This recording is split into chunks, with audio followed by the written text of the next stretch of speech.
이사야 58장 말씀입니다. 오늘 말씀에서는 하나님이 기뻐하시는 백성, 그 백성들은 어떤 신앙을 가진 사람들인지에 대해서 말하고자 하는 내용입니다.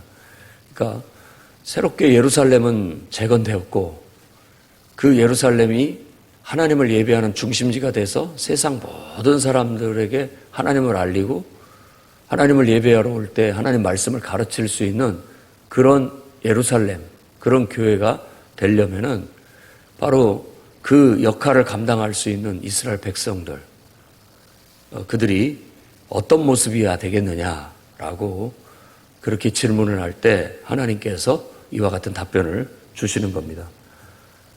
그래서 우상을 버리고 통회하고 겸손히 하나님 앞에 나아가는 자, 그런 자들을 통해서 하나님은 역사하시고 일하신다라는 걸 보여줬고, 오늘 말씀에는 금식과 안식일이라는 이 두 가지 예를, 비유를 통해서 우리가 하나님이 기뻐하시는 백성, 곧 하나님이 기뻐하시는 신앙은 어떤 신앙인지를 보여주고 있는 것입니다.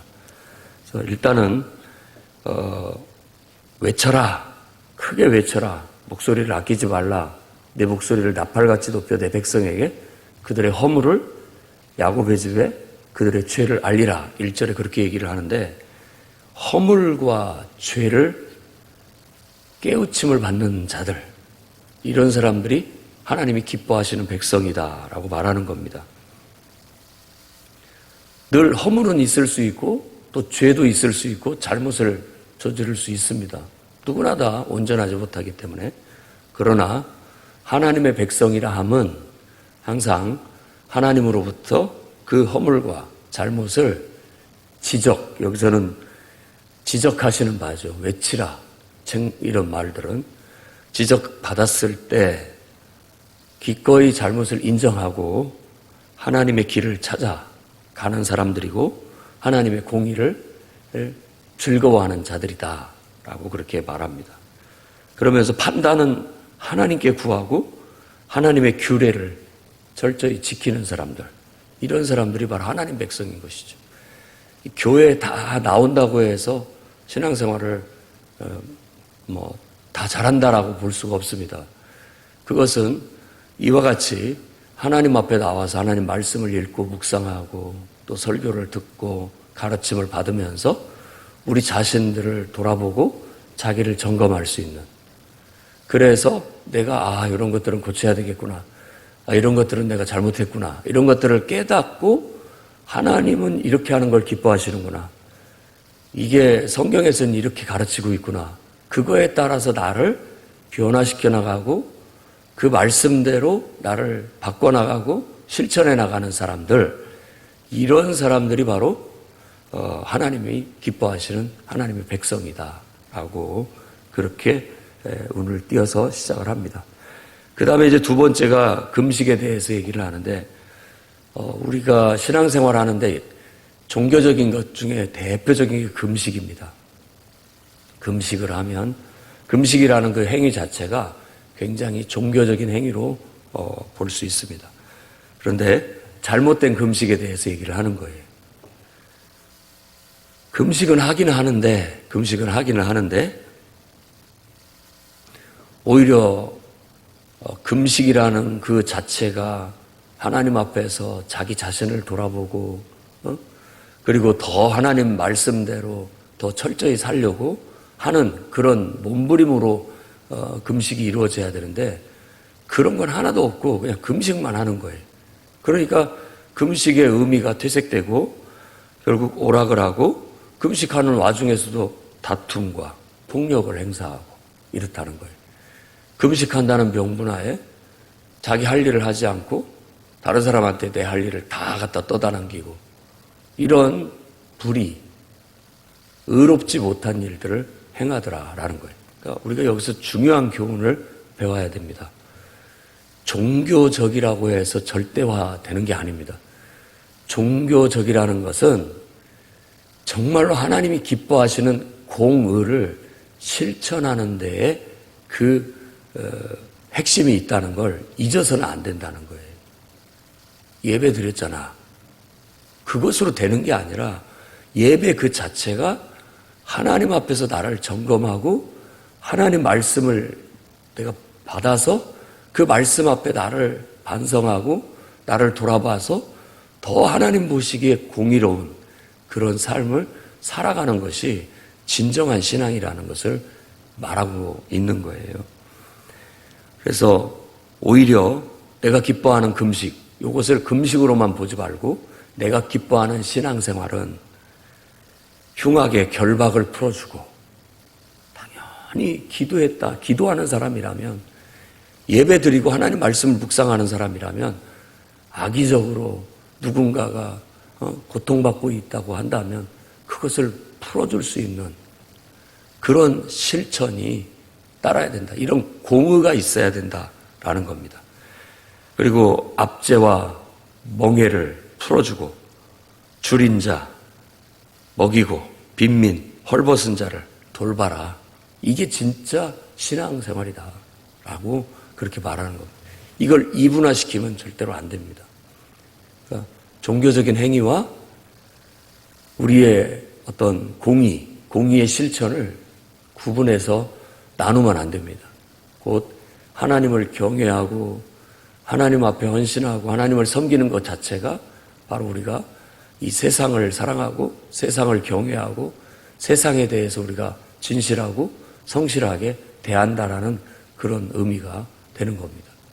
그러니까 하나님을 잘 믿고 예배하는 사람은 자기 관리도 잘하고 또 항상 의롭고 바른 삶을 실천해 나가는 사람이다라는 겁니다. 근데 단지 종교만 가졌지 그런 면에 있어서 아무런 변화가 없다면 이런 사람은 새로 재건되어질 예루살렘에 합당하지 않은 사람들이다라는 거예요. 거기는 거룩한 사람들만 들어갈 수 있고 거기는 짐승 같은 그런 존재는 들어갈 수가 없는 곳이다. 우리 예수님 말대로면 거듭나야만 된다. 거듭나야만 하나님 나라에 들어갈 수 있다라고 그렇게 말하고 있는 것입니다. 그래서 우리가 너무 종교적인 일에만 치중을 하고 실제 내 삶에 내 인격을 바르게 잘 다듬고 내 말과 행실을 하나님의 뜻대로 바르게 말하고 바르게 행동하고 또 항상 정의롭게 공의롭게 살아가는 그런 실천이 상대적으로 미약하다면 오늘 말씀을 통해서 균형을 잡으셔야 되겠습니다. 결국 기도하는 이유가 뭐냐? 바르게 살고자 함입니다. 하나님 보시기에 그냥 은혜 받고 축복만 받는 게 아니라 은혜 받고 축복을 받는 이유가 뭐냐? 그것은 바로 그 은혜와 축복을 통해서 하나님 앞에 바르고 온전하게 그 모든 것들을 사용한다, 쓰기 위함이다 라는 그런 것들로 이어져야만 우리가 제대로 된 거룩한 하나님의 백성이라 할 수 있겠다는 겁니다. 그러면 내 빛이 빛일 것이다. 여기서부터 이제 빛에 대한 얘기를 계속합니다. 하나님의 종들, 하나님을 믿는 사람들은 세상에 어떤 역할을 하느냐? 빛의 역할을 한다. 무슨 빛을 보여주느냐? 하나님의 빛을 비추는 사람들입니다. 하나님의 거룩하심의 빛을 비추고 하나님의 정의로운 빛을 비추는 사람들. 하나님을 어떻게 볼 수 있습니까? 눈에 보이지 않죠. 하나님을 섬기는 사람들. 하나님의 말씀을 그 마음에 둔 사람들. 하나님의 영이 그 속에 있는 사람들을 통해서 하나님은 하나님을 세상에 보여주는 겁니다. 그래서 예수님께서도 산상수훈에 너희는 세상의 빛이다. 빛을 높은 곳에 둬서 널리 비치게 하려는 게 목적이다. 라고 그렇게 얘기했고 이 말 아래 이렇게 덮어놓으려고 불을 밝히는 거 아니다. 라고 그렇게 얘기합니다. 그러면서 너희의 착한 행실을 보고 세상 사람들이 하나님을 칭찬하게 해라. 우리를 보고 하나님이란 분을 칭찬할 수 있는 그런 우리가 바른 말, 바른 행동, 정말 정의로운, 공의로운 그런 삶을 실천해 나가야 되겠습니다. 그랬을 때 대표적으로 보면 세상에 줄인 자, 빈민, 헐벗은 자, 그러니까 도움이 필요한 사람들에게 도움의 손길을 베푼다 해서 우리가 그걸 하나님의 사랑을 실천한다. 보통 그렇게 얘기를 합니다. 그래서 예수님께서 산상수훈에서 가르치시는 그 내용이 바로 하나님의 사랑을 가슴에 품고 그 사랑으로서 자신을 다루고 관리하고 그 사랑으로 다른 사람을 대하게 됐을 때 우리가 하나님의 제자가 정말 우리를 통해서 하나님을 온 세상에 알리게 될 것이다 라고 가르치고 있는 것입니다.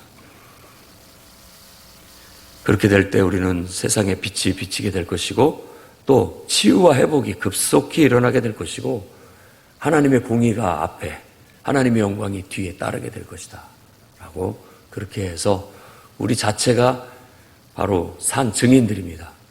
하나님이 어디 있느냐 증거를 대봐라. 내가 증인이다. 내 안에 하나님이 계시기 때문에 네가 어떻게 증인이냐. 내가 변화된 것을 보고 하나님이 살아계시다는 것을 깨닫기를 바란다. 내가 살아가는 모습을 보고 하나님이 어떤 분이신지를 네가 알기를 원한다. 바로 그것이 하나님의 백성의 임무예요. 사명이고 우리 각자가 자기 있는 곳에서 그와 같은 삶을 살아가게 된다면 하나님이 아주 기뻐하시게 될 겁니다. 그 다음에 9절에서 12절까지 멍에, 손가락질, 그리고 허망한 말들을 제거하라, 제하여 버려라 라고 그렇게 요구합니다. 멍에라는 것은 폭력의 상징으로 여기서는 사용된다고 할 수 있겠습니다. 사람들한테 무거운 짐을 지우는 것을 말하는 거예요. 그러니까 이것은 압제라고도 할 수 있고 폭력이라고도 할 수 있고 내가 져야 하는 짐임에도 불구하고 다른 사람한테 지어주는 일, 다른 사람한테 떠다 넘기는 일, 그리고 손가락질, 이것은 다른 사람을 고발하거나 비난하거나 험담하거나 인신공격을 할 때 하는 행위입니다. 그러니까 이런 비난, 험담, 인신공격, 그리고 허망한 말로서 사람을 충동질하는 것을 말한다고 볼 수 있겠습니다. 허망한 말들, 또 거짓된 말도 거기에 해당될 수 있겠고 부황부황하게 거짓을 보태가지고 사람이 막 이렇다 저렇다 이런 일이 일어났다 과장되게 얘기해서 어떤 사람의 영혼을 흔들고 그 영혼을 망가뜨리게 되는 그런 이 말들이 허망한 말들입니다. 여러분 가만히 보면은 사람들이 그런 면에 있어서 본질적으로 좀 악합니다. 그런 것들이 있다는 거예요. 그래서 그런 모든 것들이 우리 안에서 우리가 하나님을 섬기고 기도하고 이 예루살렘 성전에서 예배하고 이런 사람들은 이런 것들이 싹 눈녹듯이 녹아지고 이렇게 깨끗이 씻겨져 내려가게 된다라는 겁니다. 그래서 멍에, 손가락질, 허망한 말로 표현되어진 이 모든 것들을 싹 제거하면 오히려 물된 동산같이 얼마나 비옥하고 촉촉하여 정말 무엇이든지 좋은 것들이 막 자라날 것 같고 열매 맺을 것 같은 그런 물된 동산같이 되고 끊이지 않는 샘, 계속해서 시원하고 정말 우리의 영혼에 시원함과 달콤함을 줄 수 있는 샘이 계속 솟구쳐 나는 그런 영혼, 그런 인격이 될 수 있다라는 겁니다. 그럴 때 우리의 영혼이 밝아지게 될 것이라고, 그리고 회복과 치유가 일어나게 될 것이라고 그렇게 얘기합니다. 그러니까 예루살렘이 왜 예배의 중심지가 돼야 되느냐? 바로 그것은 치유와 회복의 장소예요.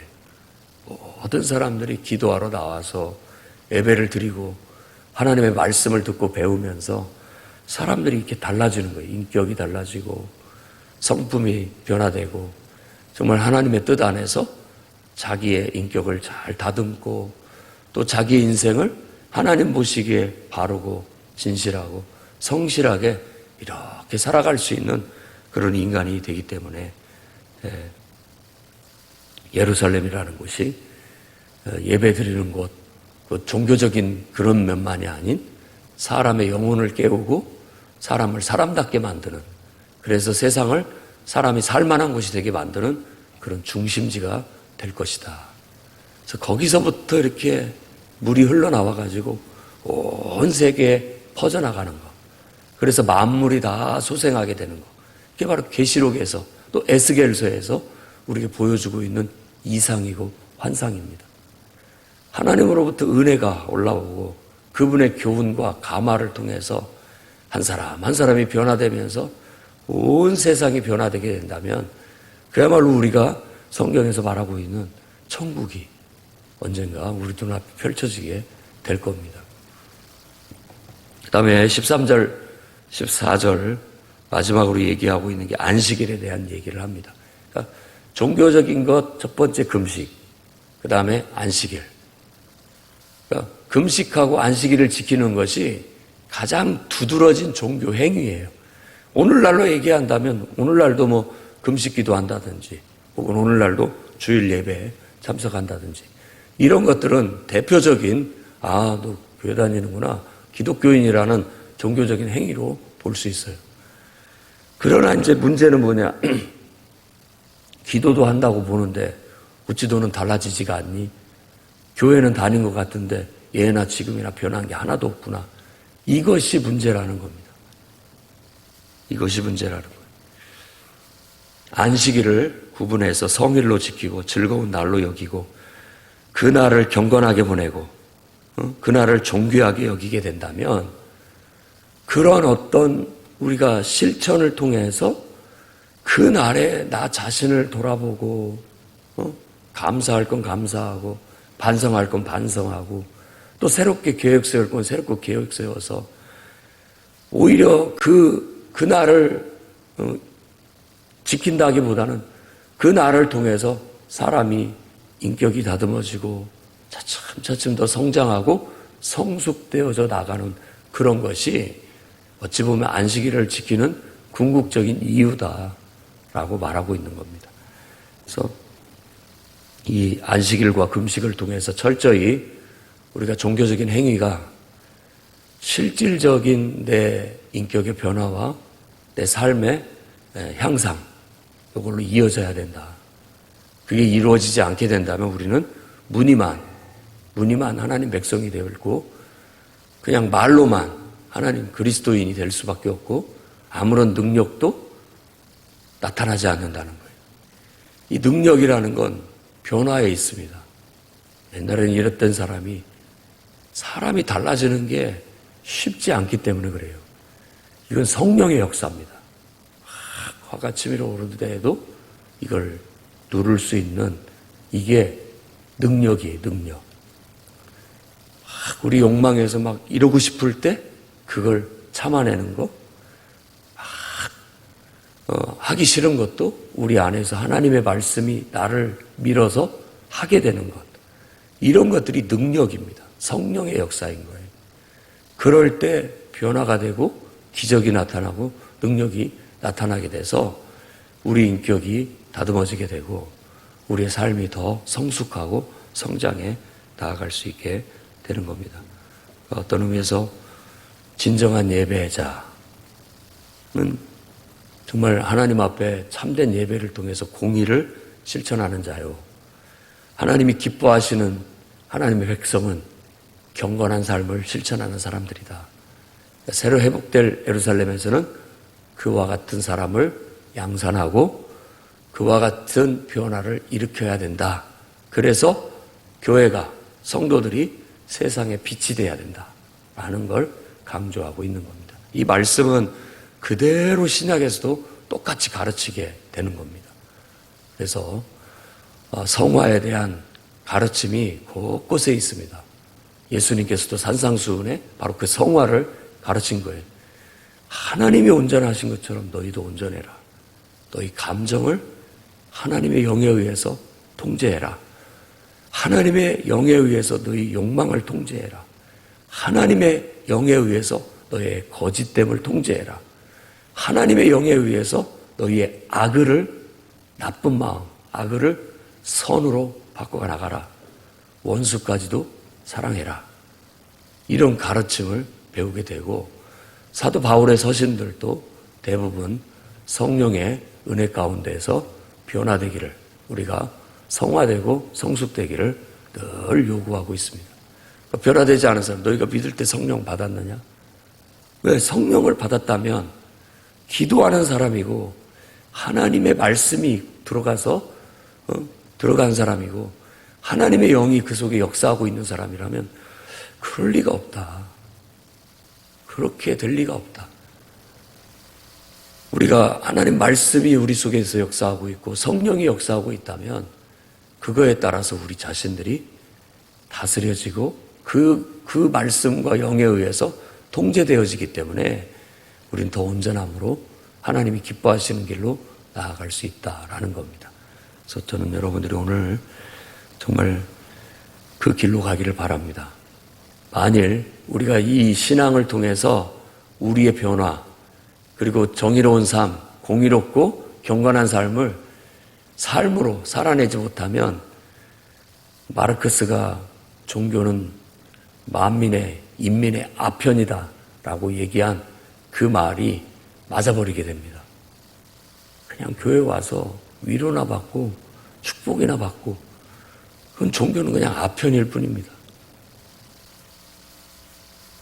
그러나 그런 것이 아니에요. 절대 그런 것이 아닙니다. 오히려 영혼을 깨워내고 사람의 생각을 바르게 만들고 사람의 됨됨이를 제대로 만들고 사람이 사람답게 살아갈 수 있게끔 만들어주는 진리를 가르치는 것이고 그것으로 인해서 세상을 더 은혜롭게 더 축복되게 변화시키고 하는 그런 것이 바로 교회고 그런 것이 우리의 신앙이라는 걸 아셔야 됩니다. 그러니까 내가 잘못하면은 결국 교회가 욕을 먹고 내가 잘못하면 하나님이 욕을 먹어요. 그리고 기독교 신앙이라는 것 자체가 그냥 다 싸잡아서 욕을 먹습니다. 그러나 내가 제대로 된 신앙을 가지고 제대로 된 삶의 실천을 이뤄나가게 된다면 교회가 칭찬을 듣게 되고 하나님이 칭찬을 듣게 되고 우리의 기독교 신앙이 영광을 얻게 되는 거예요. 그렇게 살아갈 수 있는 저와 여러분이 되기를 주의 이름으로 축원합니다.